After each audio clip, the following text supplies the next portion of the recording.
Nah, jadi orang-orang yang jujur itu dia lempeng mudah menyampaikannya karena tidak ada beban untuk mikir, untuk ngarang. Orang yang tidak jujur, waduh, beban sekali karena dia harus ngarang. Tidak ada yang lebih pahit dari berharapnya hati kepada kita. Allahumma ftah lana hikmataka ya Allah.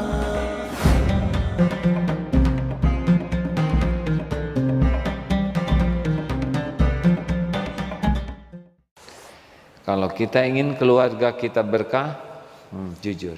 Salah sana sini ada. Ini di masjid santri, sekarang tidak ada ya.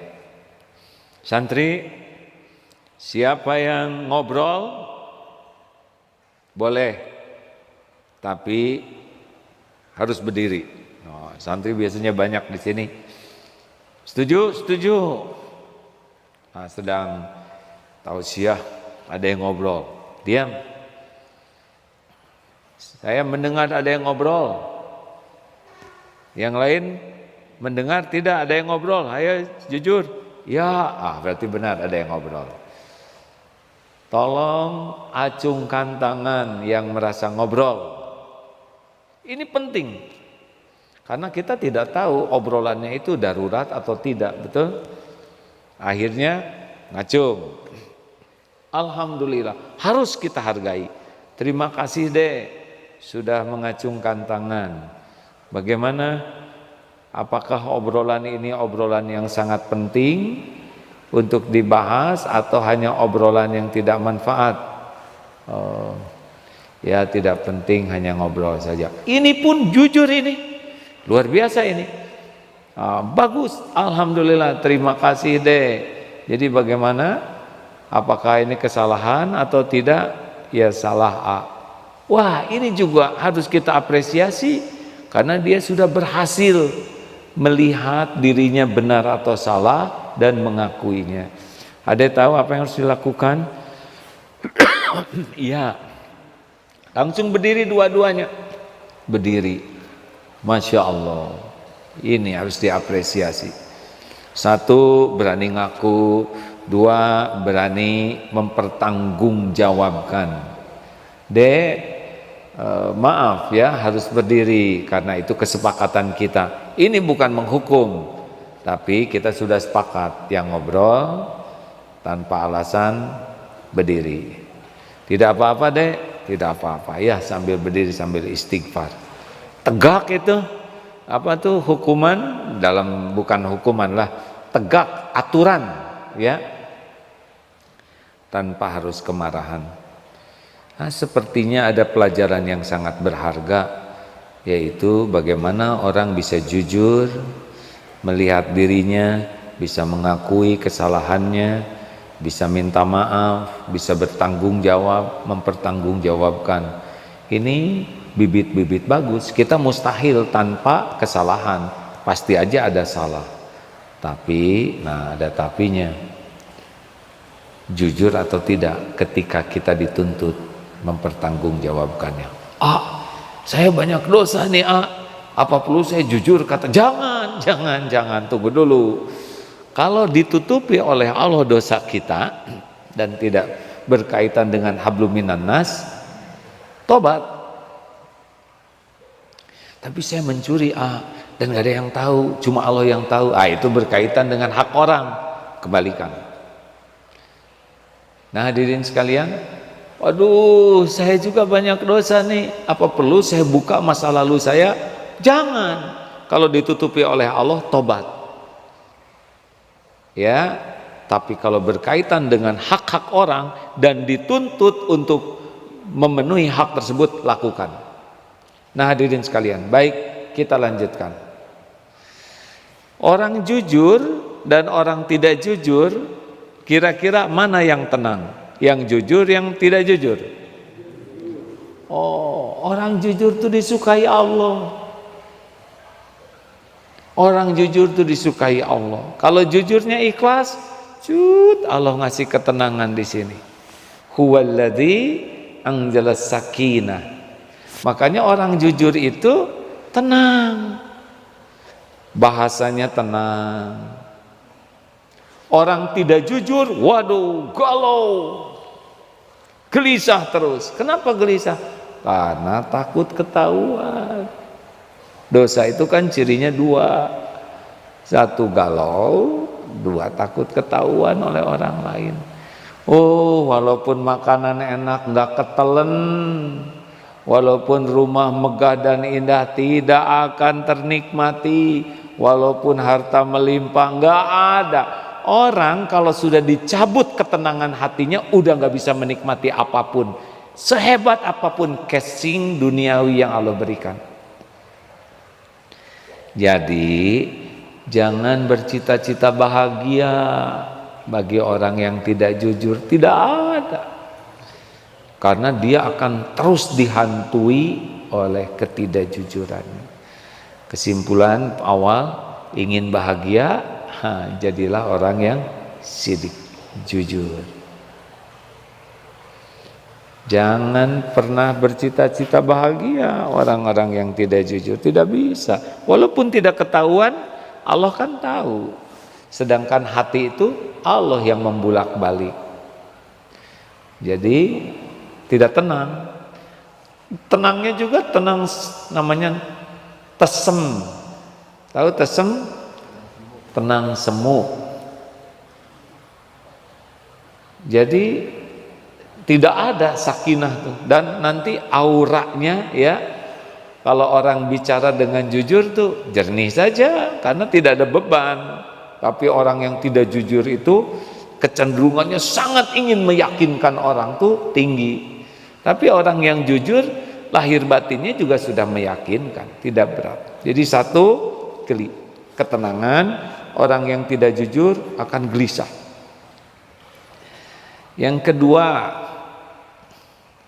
orang yang jujur itu akan menyampaikan sesuatu itu mudah dan runut, ya. Jadi karena kita memang taunya itu, coba Bapak tadi nemu uang, ya saya nemu di sana, kemudian saya bawa, saya berikan ke DKM, dan DKM membuat tanda terima, kemudian difoto. Ya itu yang saya lakukan. Mau 1.000.000 kali diulang-ulang tetap aja sama dan tidak berat mikirnya. Ya, karena udah jadi pada dirinya memori itu, tidak ada ngarangnya. Jadi akan mudah di dalam menyampaikan sesuatu tuh. Nah, orang yang tidak jujur susah karena akan ngarang. Aduh, pusing ngarang itu, ya. Jadi kalau dalam tawaf ya, orang yang jujur itu seperti tawafnya mengalir enak, dan orang yang tidak jujur itu seperti yang melawan arus tawaf. Ini berat, hadirin. Ya, yang model-model kita bodoh gini ngebohong marah dah susah, ya. Gampang ketahuan dari wajah, dari nada, dari gerak-gerik, ya. Nah, jadi orang-orang yang jujur itu dia lempeng mudah menyampaikannya karena tidak ada beban untuk mikir, untuk ngarang. Orang yang tidak jujur, waduh, beban sekali karena dia harus ngarang. 3, orang yang jujur itu akan konsisten. Jadi nggak akan robah-robah lah, memang itu yang dijalaninya, ya. Dan detail loh, jangan lupa ya, orang yang jujur itu akan konsisten dalam detail. Itulah.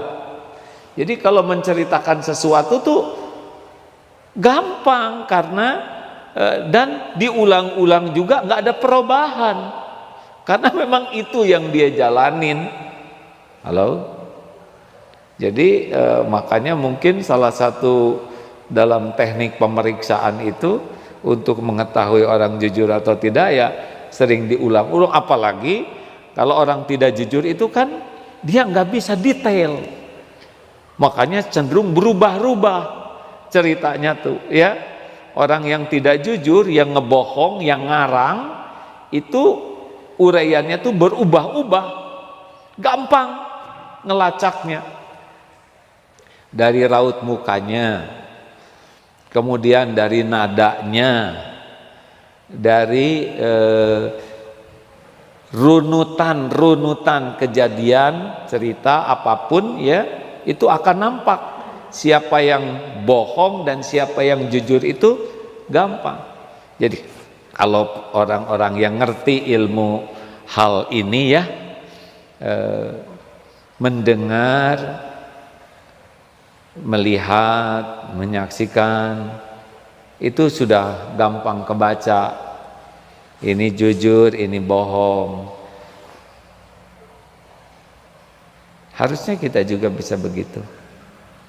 Bukan ingin tahu mana yang bohong dan tidak, tapi untuk mengetahui kebohongan. Ada kebohongan, ada pembohong. Kita tidak ingin tahu siapa pembohong atau tidak, tapi kita tetap harus tahu mana bohong, mana benar. Nah, jadi apa yang ketiga tadi? Inkonsisten, akan berubah-ubah. Logika aja. Lihat anak kecil kalau ngebohong ya nggak, berubah-ubah lah. Kita bisa belajar dari anak-anak kalau ngebohong teh ngarang aja. Apalagi anak-anak ya, memorinya belum banyak. Jadi dia lupa terhadap bohong. Ada satu kisah menarik ini tentang playboy cap 2 cula. Dia memorinya kurang kuat, kan tiap orang tuh memorinya macam-macam ya, tingkat daya ingatnya. Oh, dia playboy cap 2 cula, kenal ke perempuan ini, ngaku. Wah, saya bahaya kalau nyebut nama, takut ada yang sama nih ya.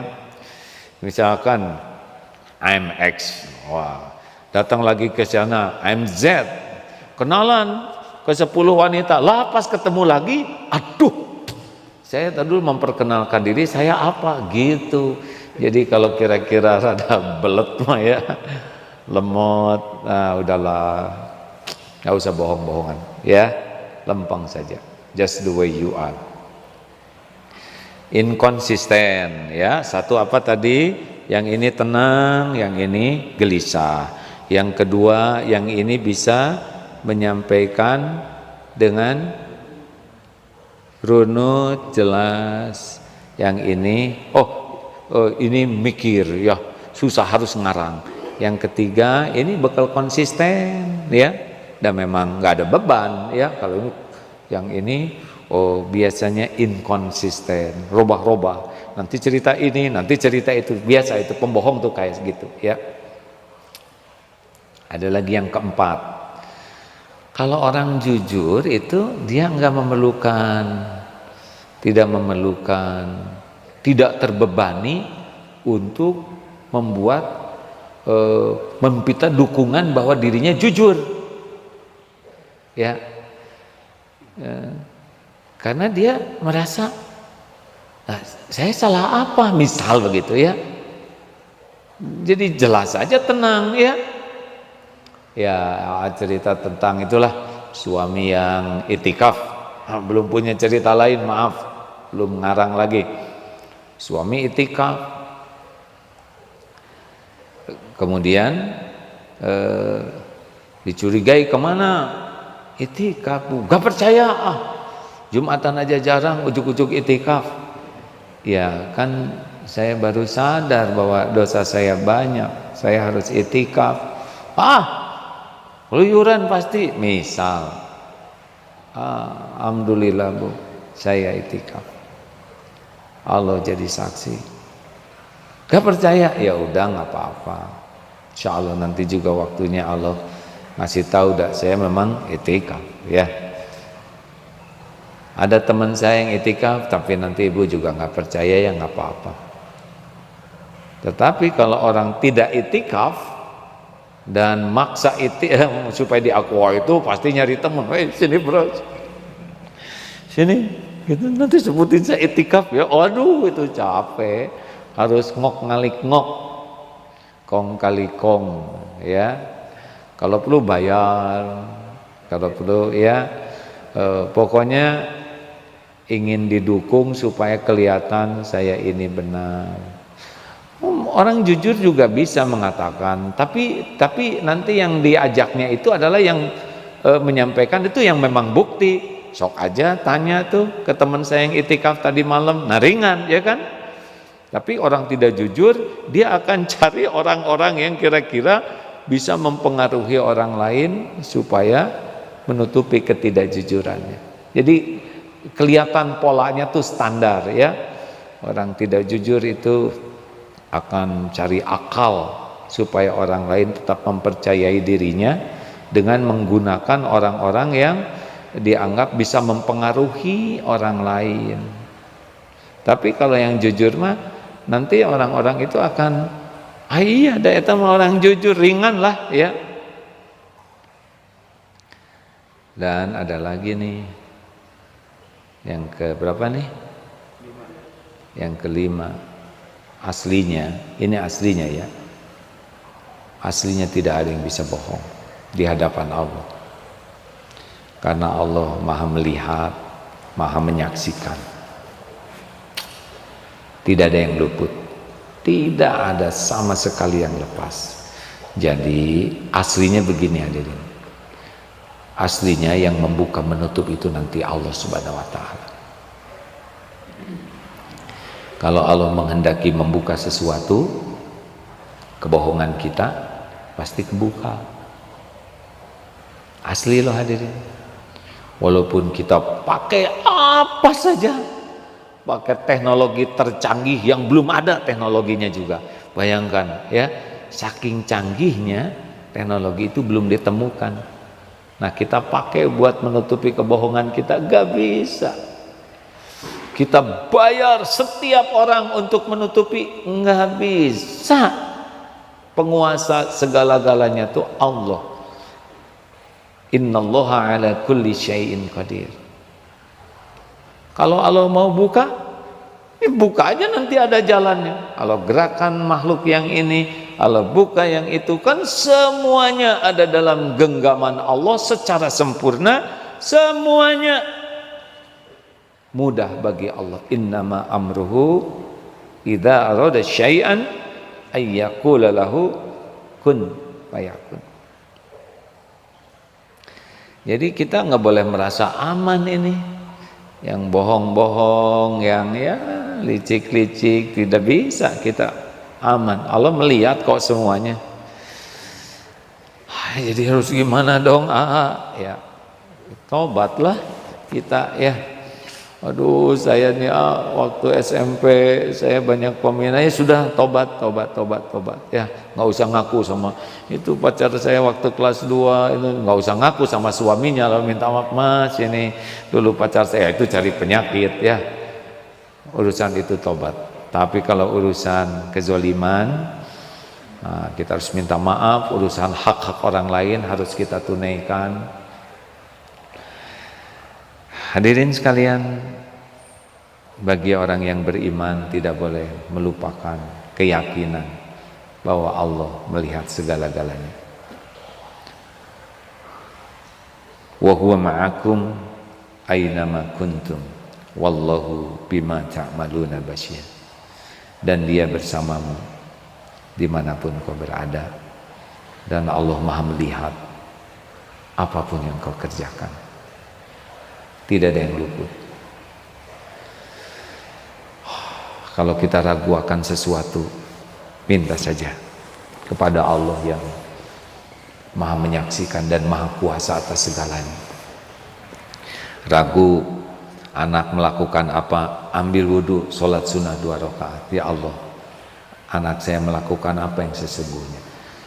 Curiga atau ya ada prasangka ke suami, ke istri, ambil wudhu, sholat, minta ke Allah ditunjukkan. Oh, Allah mendengar segalanya. Allah memperhatikan apa yang kita lakukan, dan Allah juga maha mengabulkan doa-doa. Sisi yang lain, jangan pernah merasa aman hadirin.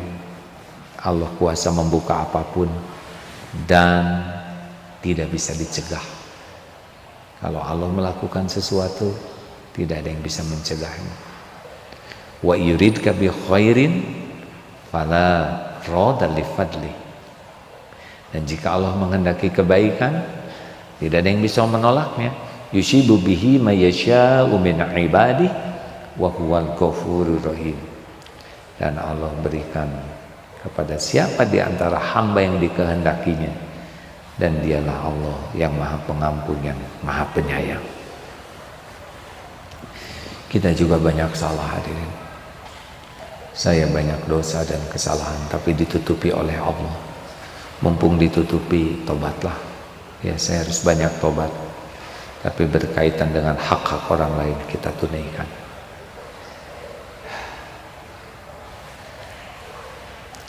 Mari kita bulatkan hati kita. Cukuplah semua kebohongan kita, ketidakjujuran kita selama ini. Banyak-banyak ya. Kita tata sisa umur kita ini menjadi orang yang jujur. Kita didik keluarga kita juga keluarga yang jujur, anak-anak yang jujur. Karena hanya akan bisa jadi baik kalau fondasinya adalah kejujuran karena Allah. Kalau anak-anak sudah sering tidak jujur, nah itu pasti banyak keburukan yang akan terjadi. Kalau diri kita tidak jujur, maka kita akan banyak melakukan kejahatan, keburukan, dan itulah yang membinasakan kita. Tidak ada kebahagiaan, tidak ada kemuliaan, tidak ada keselamatan bagi orang yang tidak jujur. Harus segera tobat.